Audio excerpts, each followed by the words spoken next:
வணக்கம் and welcome to 1008 soil project. Kulim மேரா estate Sri Mahamariamman ஆலயத்துக்காக 1008 கோவிலேருந்து ஒரு பொடி மண்ணை திரட்டிக்கிட்டு இருக்கோம். இந்த மாரி 18ல் 999வது ஆலயமாக மலாக்கா எல்லைக்கு போகிறதுக்கு வாய்ப்பு கிடச்சி. இது பார்த்தீங்கன்னா காலையில் நான் காஜாங்கில் எடுத்தேன். ஆஃப்டர்நூனுக்குள்ளார வந்து நான் நிகர்சிமிலானில் முடிச்சுட்டு அதுக்கப்புறம் 4 மணிக்கு மேலுக்கு தான் மலாக்காக்கு வர சொல்லியிருந்தாங்க. ஸோ நான் மலாக்காக்கு வந்து ஒரு 3 ஹவர்ஸ் நான் வெயிட் பண்ணியிருந்தேன். 5 மணிக்கு தான் நடையை வந்து திறந்துருந்தாங்க. இந்த எல்லையிலேருந்து ஒரு பொடி மண் எடுக்கிறது ரொம்ப ரொம்ப விசேஷம்.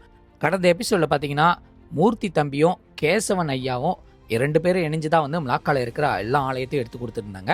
அப்போது இந்த ஆலயத்தை வந்து கண்டிப்பாக மாரி 18ல் எடுக்கணும்னு சொல்லிட்டு அவர்கிட்ட சொல்லியிருந்தேன். அப்போது தம்பி மூர்த்தி அவர்கள் மட்டும்தான் வர முடிஞ்சிச்சு.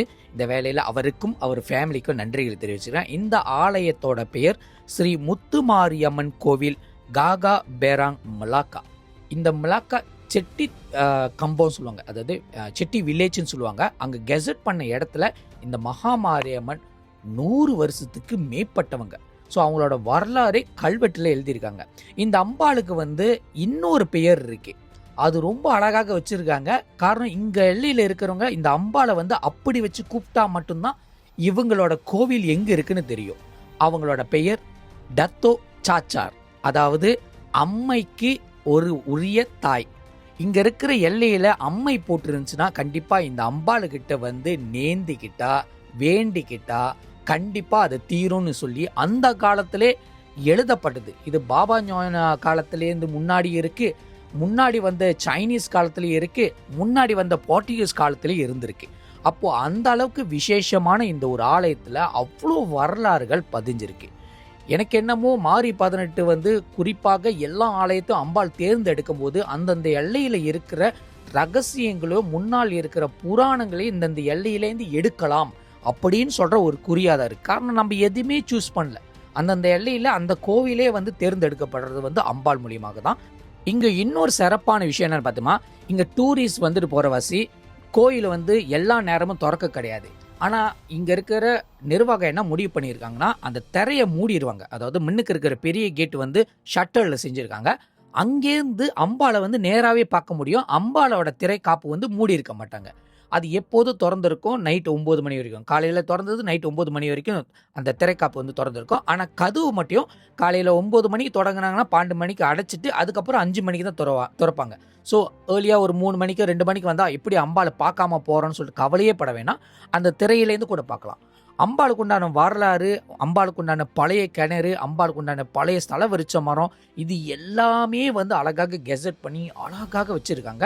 தற்பொழுது பார்த்தோமா இந்த கல்வெட்டில் போட்டிருக்கு 1822வது ஆண்டில் கட்டப்பட்டிருக்குன்னு சொல்லுறாங்க இந்த ஆலயத்தை. அந்த ஆலயத்துக்கு உண்டான விசேஷமும் சிறப்பும் கண்டிப்பாக நீங்கள் வந்த பிறகு தான் உங்களுக்கு தெரியும்.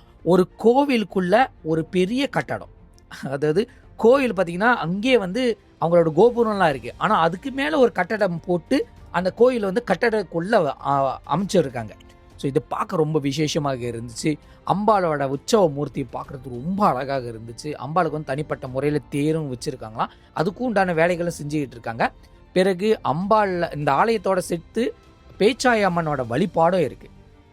அந்த காலத்தில் வந்து இந்த ஆலயத்துக்கு உண்டான ரகசியங்கள், வரலாறு, அதுக்கப்புறம் முக்கியமான பொருட்கள்லாம் வந்து இந்த கண்ணாடி இதில் வச்சுருக்காங்க, கண்ணாடி ஃப்ரேமில்.